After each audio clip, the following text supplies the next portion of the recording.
चलिए हम थोड़ा विषयांतर हो गया। दिल्ली की बात कर रहे हैं कि दिल्ली में कैसे एक नए आदमी ने एक नई पार्टी के बारे में अपने वॉलंटियर के बूते किस तरह से दिल्ली में बीजेपी के सामने इतनी बड़ी चुनौती दी। कांग्रेस तो जहां गई बीजेपी के सामने 30% वोट के साथ खड़ी हो गई। आपके और बीजेपी के बीच, आपके और केजरीवाल के बीच बहुत कम का फासला है। वो भी अगर आपने विजय गोयल को ना हटाया होता तो पता चलता कि उनको 5-7 सीटें हो सकता है ज्यादा मिलती आपकी। तमाम तरह के सर्जिकल ऑपरेशन के बाद चुनाव के दिन फुल पेज मोदी की छाया में हर्षवर्धन के तस्वीर के बाद आप सत्ता तक नहीं पहुंच पाए। केजरीवाल ने आपका रास्ता रोक लिया। अजीत जी, कोई जरा रास्ता रोक ले, इसके मतलब क्या कि वो विजेता हो गया क्या? हम सबसे ज्यादा सीटें लेके आए हैं, 32 सीटें हमारी आई हैं, वो 28 सीट वाले लोग हैं और उसके बाद जो है वो बड़े हो गए, हम छोटे हो गए।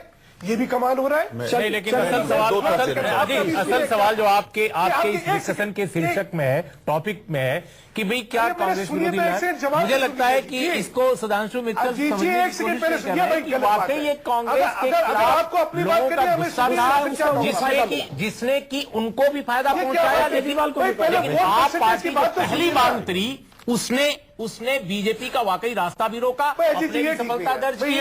और जहां तक शिवराज सिंह चौहान का प्रश्न है, रमन सिंह का प्रश्न है, वसुंधरा जी का प्रश्न है, देखिए उनकी अपनी अपनी भी कामयाबी थी। और अगर मैं कल से भी कह रहा हूं लगातार, हमें बोलने तो दीजिए, ये कौन सा अगर मोदी का मैं तो पहली बार देख रहा हूं कि आप बोलने नहीं दे रहे कोई हम लोग। लेकिन इस चुनाव को मोदी लहर कहना बिल्कुल गलत होगा।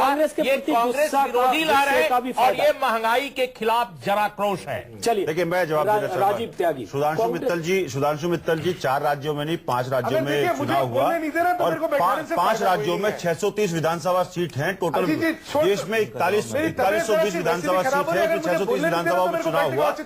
और आज भी कांग्रेस पार्टी 12 राज्यों में चीफ मिनिस्टर लेकर के 12 राज्यों में राज कर रही है। ऐसा नहीं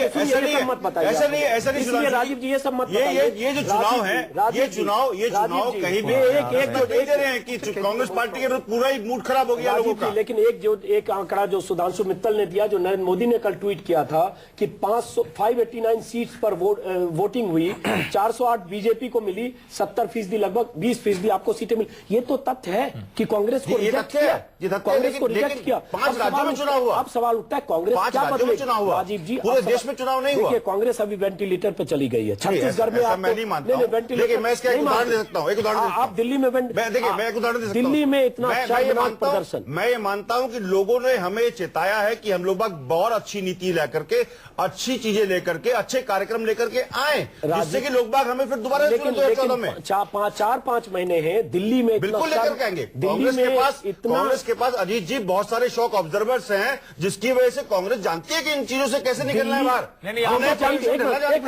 कांग्रेस जानती है। अगर कांग्रेस जानती है तो राहुल गांधी ने कैंपेन किया उत्तर प्रदेश चुनाव के पहले, और लगातार हमने देखा तस्वीरों में किसी गरीब की झोपड़ी में रात बिताते हुए, भट्टा परसौल में, अलीगढ़ में, कानपुर में, राजस्थान के कई जगह। लेकिन उन तमाम प्रचारों के बाद राहुल गांधी जी ने जहां चुनाव प्रचार किया वहां हम हार गए, उसकी बात कर रहे हैं। आप कर्नाटक की बात नहीं करेंगे। भट्टा पार्सल से नया किसानों का बिल आया, यूपी चुनाव का अधिकार आया, यूपी चुनाव बात नहीं करेंगे। यूपी चुनाव के नतीजे आपके लिए बहुत खराब थे, शर्मनाक। बिल्कुल निश्चित रूप से मैं मानता हूं यूपी और बिहार राजनीति की वो प्रयोगशाला है जिसमें कि जातीय विद्वेष और धार्मिक विद्वेष आज भी कायम है, और वो कांग्रेस पार्टी ने कभी नहीं किया। लगता है कि इनमें एरोगेंस से अभी भी समझने को अपनी कमियां प्रयास। मैं एक चीज कहना चाहूंगा, सुन लीजिए। 5 महीने में विनोद शर्मा जी ये क्या करेंगे कि यूपीए 2 की सरकार तीसरी बार आ जाए और यूपीए 3 हो जाए?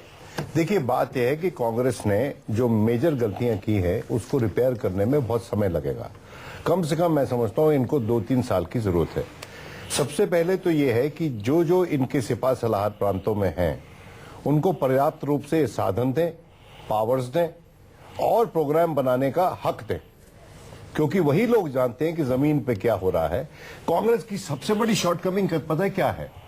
कि कांग्रेस के पास पढ़े लिखे ग्लैमरस ग्लिटजी लोग हैं, लेकिन उनके पास 24/7 पॉलिटिशियंस नहीं है जो जमीन पे जाके लड़ाई कर सके। 24/7 पॉलिटिशियन है भी तो दिल्ली में। और देखिए, और दिल्ली में और ऐसे लोग हैं, ऐसे लोग हैं जो शीर्ष पे हैं, ज्यादातर ऐसे लोग हैं, उनमें कुछ एक्सेप्शन भी हैं, ऐसे लोग हैं जो सर, लेकिन राज्यों में कांग्रेस के पुराने 40-40 साल 35-35 साल पुराने लीडर से। देखिए कहाँ है उनको कहां प्राथमिकता दी जा रही है? मैं ये कह रहा हूं कि जो अग्रणीय पंक्ति में बैठे हैं उन लोगों के पास ड्रिबलिंग तो अच्छी करते हैं, फिनिशिंग पावर नहीं है, क्योंकि पॉलिटिक्स उनका ब्रेड एंड बटर नहीं है। सर 206 सीटें कांग्रेस की जीत कर आई तो वो एमपी है ना, कहीं न कहीं केंद्र की नीतियां और जो सेंट्रल लीडरशिप की जो पॉलिसी है और करप्शन। जी आप मेरे को कहने दीजिए, मैं आपकी पार्टी का बेटर आंकलन कर सकता हूं।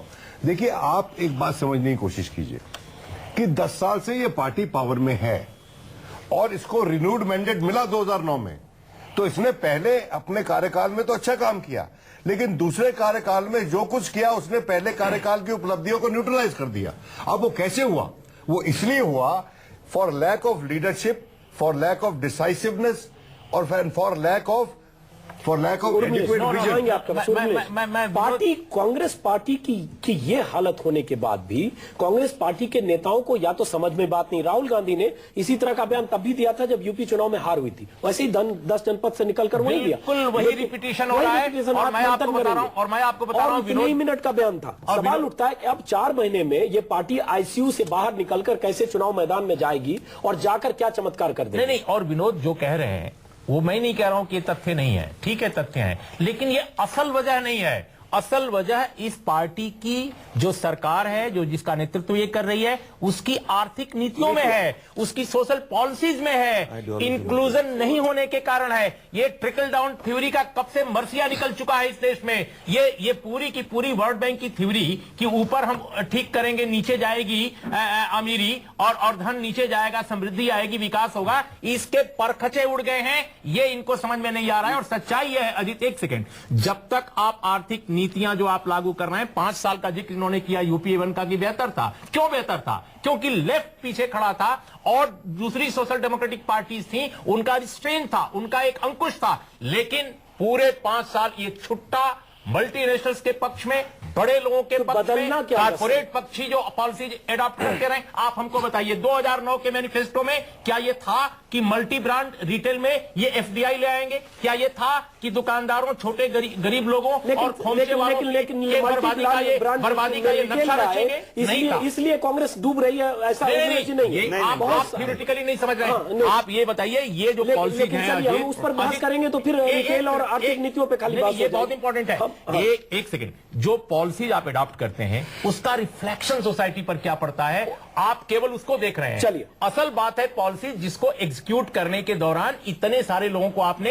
एक्सक्लूड किया और वो आपकी नाराजगी। हम आएंगे। फिरोज वक्त अहमद हमारे साथ हैं, आम आदमी पार्टी के नेता। फिरोज जी, अपनी बात सबसे पहले कांग्रेस, आपने कांग्रेस को चुनौती दी, दिल्ली में बीजेपी को भी चुनौती दी, बीजेपी सत्ता के पास जाकर भी दरवाजे पर खड़ी है, कांग्रेस हाशिए पर गई। इसके लिए सबसे पहले तो आपको बधाई।